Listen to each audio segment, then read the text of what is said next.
My name is Vishal Subban and today we're going to talk about the piercing candlestick line pattern.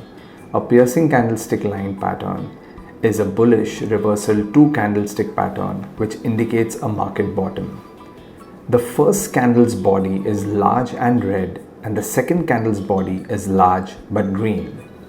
The second candle should open below the lower shadow of the first candle. In layman terms, the prices should open with a gap down and then the prices recover and should close well within the first candle's body, preferably above the 50% mark. The deeper the penetration of the red candle by the green candle, the higher will be the probability of this pattern working in our favor.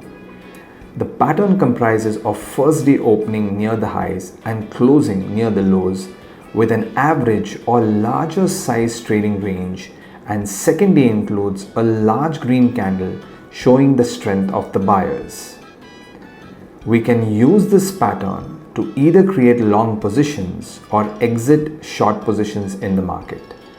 As the markets are in a downtrend, the prices open near the highs and finally closes near the lows, indicating that the bears have full control over the prices. The next day prices open below the low of the previous candle, and on the back of increase in demand by the bulls, the prices tend to rise, and by the end of the day, bulls manage to pull the prices up, pushing the closing of the middle above the previous candle. I hope you enjoyed this video. Now let's look at an example. We are now looking at the daily chart of Shri Cement. Here in Shri Cements, we see a steady downtrend in price. You can see that when the stock was overstretched on the downside, it formed a nice classic piercing pattern. What will we expect the stock to do? We will expect the stock to go up after this formation. This is how the pattern unfolded.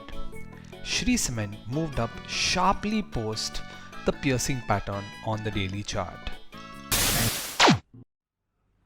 This should not be treated as a recommendation. Please conduct your own analysis or consult a financial advisor before investing.